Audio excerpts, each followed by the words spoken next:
நவீன மருத்துவம் தினமும் ஒளிபரப்பாகும் மருத்துவ விழிப்புணர்வு நிகழ்ச்சி.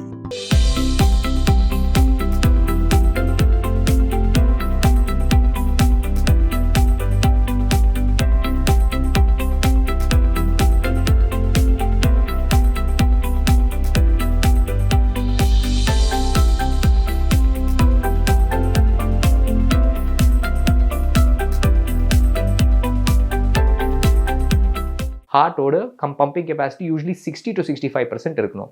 ஹார்ட் ஃபெயிலியர் 50% கீழே இருந்துச்சுன்னா அதான் ஹார்ட் ஃபெயிலியர் சொல்லுவாங்க. 40%னா ஒரு மாடரேட் ஹார்ட் ஃபெயிலியர், 30% கீழே இருந்துச்சுன்னா ஒரு சிவியர் ஹார்ட் ஃபெயிலியர். இந்த மாதிரி பேஷண்ட்லாம் நம்ம ட்ரீட்மெண்ட் ஸ்டார்ட் பண்ணி கார்டியாக் ரீஹாபிலிட்டேஷன் கொடுக்கும்போது இஇசிபி அண்ட் ஹெச்பிஓடி கிராஜுவலாக அவங்களோட ப்ரெஷர் கொஞ்சம் இன்க்ரீஸ் பண்ணிவிட்டு மெடிசின்ஸ் கூட கிராஜுவலாக டோசேஜ் இன்க்ரீஸ் பண்ணி அவங்களுக்கு ட்ரீட்மெண்ட் பண்ணியிருக்கோம். அண்ட் ரிசல்ட்ஸ் ரொம்ப நல்லாவே வந்திருக்கு. பப்ளிஷ் பண்ணியிருக்கோம் டேட்டா. ஒரு 7% இம்ப்ரூவ்மெண்ட் வரதுக்கு வாய்ப்பு இருக்குது. 35% இருந்துச்சுன்னா அவங்களுக்கு பம்பிங் கெப்பாசிட்டி 42 to 45% கூட வரதுக்கு வாய்ப்பு இருக்குது. அது 6 minute வாக் டிஸ்டன்ஸ் நம்ம சொன்னோம்ல, அந்த மாதிரி கேஜ் பண்ணும்போது 150 meters, சப்போஸ் அவங்களுக்கு 100 meters தான் நடக்கும்போது நம்ம ட்ரீட்மெண்ட் முடிச்ச பிறகு 250 to 300 meters கூட நடக்கலாம். So quality of life and quantity of life 5 year survival rate இப்போ பார்த்தோன்னா எல்லாமே ட்ரீட்மெண்ட் நம்ம பண்ணிவிட்டு கார்டியாக் ரீஹாபிலிட்டேஷன் பண்ணிவிட்டு மெடிசின்ஸ்லாம் கொடுக்கும்போது 5 year மார்டாலிட்டி ரேட் பார்த்தோன்னா 13% தான் இருக்குது. 87% of the patients are living beyond 5 years. Outcomes கூட ரொம்ப நல்லா இருக்குது. குவாலிட்டி ஆஃப் லைஃப், அவங்க நார்மலாக நடக்கிறாங்க, அவங்க நார்மலாக எல்லாம் வேலை செய்கிறாங்க, அவங்களது சாப்பாடு சாப்பிட்றாங்க, அவங்களே துணி போடுறாங்க, அவங்களே பேத் பண்ணுறாங்க, அவங்களது பர்சனல் லைஃப் கூட நல்லா இருக்குது. ஸோ அந்த மாதிரி we are not only survive மட்டும் பண்ணக்கூடாது, ஒரு சான்ஸ் அட் லிவிங் கூட ஒரு ஆப்ஷன் இருக்குது. EECP Enhanced External Counter Pulsation Therapy. இதயத்தில் அடைப்பு இருப்பினும் சில நோயாளிகளுக்கு ஸ்டண்ட் அல்லது பைபாஸ் அறுவை சிகிச்சை செய்ய முடியாத சூழ்நிலைகள் இருக்கலாம். அதாவது அறுவை சிகிச்சை செய்வது ஆபத்தானதாக இருக்கலாம் அல்லது இரத்த நாளங்கள் அதற்கு ஏற்றதாக இல்லாமல் இருக்கலாம். அப்படிப்பட்டவர்களுக்கும் இந்த சிகிச்சை ஒரு மறுவாழ்வு சிகிச்சையாக பயன்படுகிறது. சிலருக்கு ஸ்டென்ட் அல்லது பைபாஸ் செய்த பின்னரும் மார்பு வலி தொடரலாம். அத்தகைய நிலையில் அறிகுறிகளை குறைக்க உதவும் துணை சிகிச்சையாக EECP வழங்கப்படுகிறது. இதயத்தின் துடிப்பு திறன் குறைந்து செயல்பாடு பாதிக்கப்பட்ட சில இதய செயலிழப்பு நோயாளிகளுக்கும் மருத்துவரின் ஆலோசனைப்படி இந்த சிகிச்சை பயனளிக்கக்கூடும்.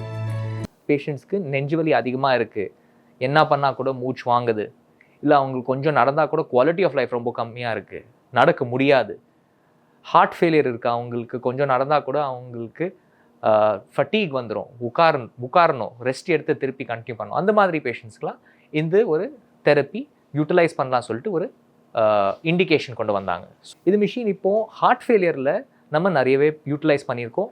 நம்மளே ஒரு ரேண்டமைஸ் கண்ட்ரோல் ட்ரையல் பண்ணி சப்மிட் பண்ணியிருக்கோம். ICMRல இருந்து கூட நம்மளுக்கு ஒரு அப்ரூவல் வந்திருக்கு. And we have got CTRI approval, clinical trial research association of இந்தியாவிலேருந்து நம்மளுக்கு அப்ரூவல் வந்து we are utilizing this machine to prove that it is useful in heart failure. Heart failure patients ko heart failure ku idu utilize பண்ணலாம் சொல்லிட்டு ஒரு approval கிடச்சிருக்கோம். And we are researching and publish கூட பண்ணியிருக்கோம் இந்த paper. And we were accepted in Heart Failure Society of America இருந்து, also in Heart Failure Association of இந்தியாவிலேருந்து நம்மளுக்கு அப்ரூவல் வந்திருக்கு. And we are publishing in the future as well. ஹார்ட்டில் 2 phase இருக்குது, ஒரு பம்பிங் ஃபேஸ், ஒரு ரிலாக்ஸேஷன் ஃபேஸ். ஒரு ஃபேஸில் ஹார்ட் சுரியணும், இன்னொரு ஃபேஸில் ஹார்ட் விரியணும். ஸோ சிஸ்டோல் ஃபேஸ்னா பம்பிங் ஃபேஸ், இது ஸ்பைக்னா சிஸ்டோலிக் ஃபேஸ். அப்புறமா ரிலாக்ஸேஷன் ஃபேஸில் machine will be sensing the flat line. இங்கே பார்த்தீங்கன்னா இங்கே கோடு போட்டு ஒரு லைன் இருக்குது, அது லைனில் தான் machine will give a pump. So இந்த 2 ஃபேஸ் சொன்னேன்ல, ஸோ ஹார்ட்டோட ரிலாக்ஸேஷன் ஃபேஸில் மிஷின் பம்ப் ஆகும். ஸோ எல்லா காலில் இருந்து சீக்வென்ஷியலாக கஃப் நீங்கள் பார்த்துருக்கீங்க. there is a cuff here and there is an upper cuff, there is a lower calf cuff, upper calf and upper thigh-க்கு ஒரு கஃப் இருக்குது. அதுக்காக நம்ம யூட்டிலைஸ் பண்ணி அது கஃப் யூட்டிலைஸ் பண்ணி சீக்வென்ஷியலாக அது மிஷின் பம்ப் பண்ணுவோம். ஸோ காலிலிருந்து extra close to about 1 to 1.5 liters of blood is pumped up into the inferior vena cava. Inferior vena cava மூலியமாக it will go reach the heart, specifically right side of the heartல போய் சேரும். This increases preload. Cardiac preloadனா ஹார்ட்டோட நான் சொன்னேன்ல diastole விரியிறது ஃபேஸில் அதிகமாக blood போய் சேரும். During the relaxation ஃபேஸில் டயஸ்டோல் ஃபேஸில் அதோட ஹார்ட்டோட மசில்ஸ்க்கும் பிளட் சப்ளை வரும் through the coronary arteries. So இது பம்ப் பண்ணுற போது ஒன்றுமே எல்லா இடத்துக்கு blood will be pumped out. Preload increase பண்ணி இது எல்லாமே காலில் இருந்து எல்லா ரத்தம் போய் ரைட் சைடு ஹார்ட்டில் போய் சேரும்போது ஹார்ட்டோட filling capacity will increase. This will allow the heart இன்னும் கொஞ்சம் நல்லா பம்பிங் கன்ட்ராக்ஷன் ஆகி எல்லா இடத்துக்கும் சப்ளை பண்ணுவோம். Same time next phase always heart will feed itself. ஹார்ட்டுக்கே பிளட் சப்ளை எப்போ வரோன்னா ஹார்ட்டோட ரிலாக்ஸேஷன் ஃபேஸில் தான். ஸோ அந்த டைமில் because of the EECP machine extra blood ஹார்ட்டுக்கு போய் சேரும் த்ரூ த கொரோனரி ஆர்ட்ரிஸ்.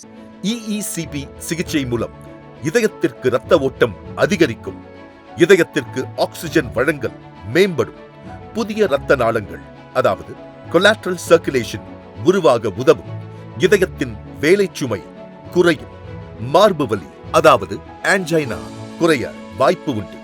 ஒரு டாக்டர் இல்லைனா ஃபர்ஸ்ட் ஆஃப் ஆல் ஒரு அசஸ்மெண்ட் பண்ணிவிட்டு ஒரு கார்டியாலஜிஸ்ட் மீட் பண்ணிவிட்டு எஸ்பெஷலி ஒரு ட்ரெயின்ட் இசிபி சென்டரில் which has high volume அந்த மாதிரி சென்டர் பேஸ்ட் கார்டியாக் ரீஹாபிலிட்டேஷன் பண்ணால் with the facilities of ICU backup with 24/7 backup facilities and also approval from all bodies of national accreditation of board of health அந்த மாதிரி ஹாஸ்பிட்டல்ஸில் இது ஒரு advanced cardiac rehabilitation process. So it should not be taken lightly. Risk எடுக்காமல் ஒரு நல்ல ஒரு centre வந்துட்டு உங்களுக்கு இது பெனிஃபிட் ஆகுமா, உங்கள் ஹார்ட் டிசீஸ்க்கு இது சூட் ஆகுமா, எந்த மாதிரி பெனிஃபிட் உங்களுக்கு இருக்கலாம் அதெல்லாம் கண்டுபிடிச்சி ஒரு நல்லா கன்சல்டேஷன் பண்ணிவிட்டு அதுக்கு பிறகு தான் இது தெரப்பி நீங்கள் ஸ்டார்ட் பண்ணணும். இதய நோய் உள்ளவர்களின் உடல் நிலை மற்றும் வாழ்க்கை தரத்தை மேம்படுத்தும் நோக்கில் இதய மீட்பு பராமரிப்பு சிகிச்சையின் ஒரு பகுதியாகவும் இஇசிபி வழங்கப்படுகிறது. இஇசிபி சிகிச்சை பொதுவாக 35 அமர்வுகளாக வழங்கப்படுகிறது. தினமும் 1 மணி நேர அளவில் சிகிச்சை வழங்கப்படும். ஆக்சிமெட் ஹாஸ்பிட்டல். ஆக்சிமெட் ஹாஸ்பிட்டலில் முழுமையான மருத்துவ சேவைகள் ஒரே இடத்தில். 24 மணி நேர அவசர சிகிச்சை, நவீன பரிசோதனை வசதிகள், மேம்பட்ட ஐசியூ மற்றும் அறுவை சிகிச்சை வசதிகளுடன் மருத்துவர்கள் மற்றும் நிபுணர்கள் குழு உங்கள் ஆரோக்கியத்திற்கு முழு கவனம் அளிக்கிறது. இதய நோய்களுக்கான சிறப்பு சிகிச்சைகள், மறுவாழ்வு சிகிச்சைகள், இஇசிபி மற்றும் HBOT போன்ற நவீன சிகிச்சை முறைகள் ஒரே இடத்தில். Oximed hospital. Phone 044-4202-7711. Mobile 98414-51611.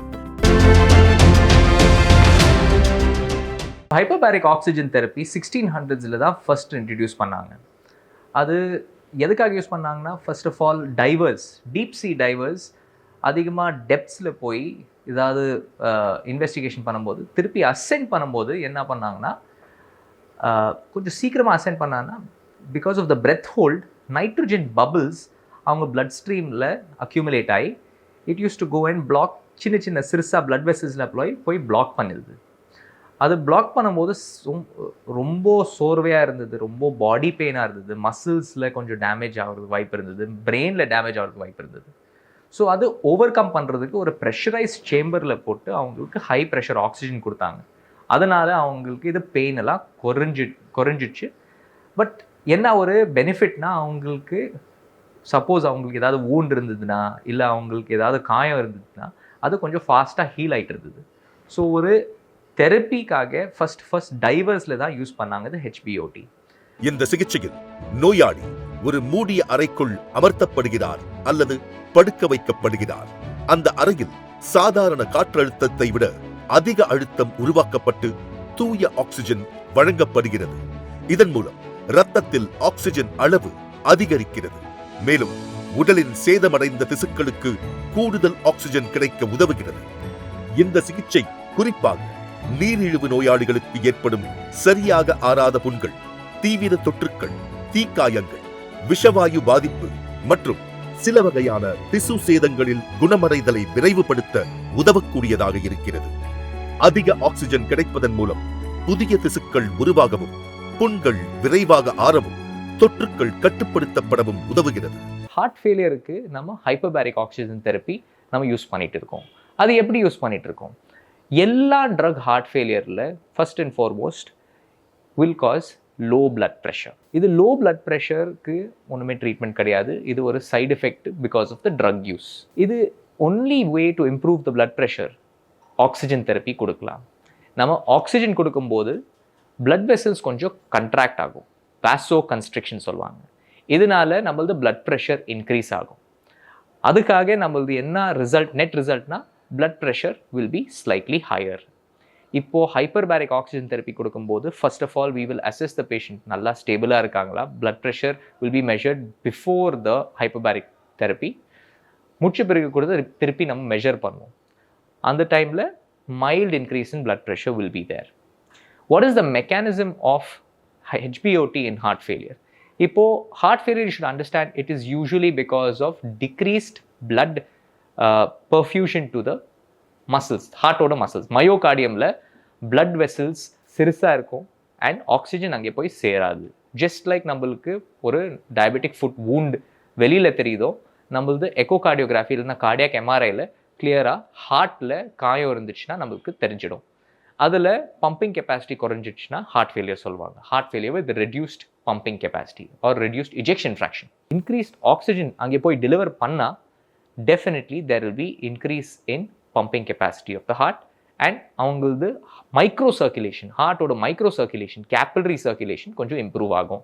As we are already said, நம்மளது ஹைப்பர்பேரிக் ஆக்சிஜன் தெரப்பியில் ஆர்பிசிஸில் மட்டும் கிடையாது, பட் பிளாஸ்மாவில் கூட ஆக்சிஜன் அதிகமாக இருக்கும். அது பிளாஸ்மா ஆக்சிஜன் கான்சன்ட்ரேஷன் அதிகமாக இருக்கும்போது டிஷ்யூ பெட், எஸ்பெஷலி நம்ம மயோகார்டியல் டிஷ்யூ பெட்டில் போய் மைக்ரோ சர்க்குலேஷனில் டெலிவர் ஆகிறதுக்கு ஒரு வாய்ப்பு இருக்குது. இஇசிபி அண்ட் ஹைப்பர்பேரிக் ஆக்சிஜன் தெரப்பி நம்ம கொடுத்து ஹார்ட்டோட ரிசர்வ் பம்பிங் கெப்பாசிட்டி இம்ப்ரூவ் பண்ணலாம், ஹார்ட்டோட மைக்ரோ சர்க்குலேஷன் இம்ப்ரூவ் பண்ணலாம், ஹார்ட்டோட மேக்ரோ சர்க்குலேஷன் இம்ப்ரூவ் பண்ணலாம் அண்ட் பாடியோட ரெஸ்ட் ஆஃப் தி ஆர்கன்ஸ் கூட அவங்களோட சர்க்குலேஷன் இம்ப்ரூவ் பண்ணலாம். இஇசிபி கொடுக்கும்போது ப்ளஸ் HBOT கொடுக்கும்போது ஆக்சிஜன் போய் சேரும் அண்ட் அது நான் சொன்ன மாதிரி அது காயம் இல்லைனா அது டெட் நெக்ராட்டிக் டிஷ்யூ அது ஏரியா சரௌண்டிங் கூட கொஞ்சம் லைஃப் வரதுக்கு வாய்ப்பு இருக்குது.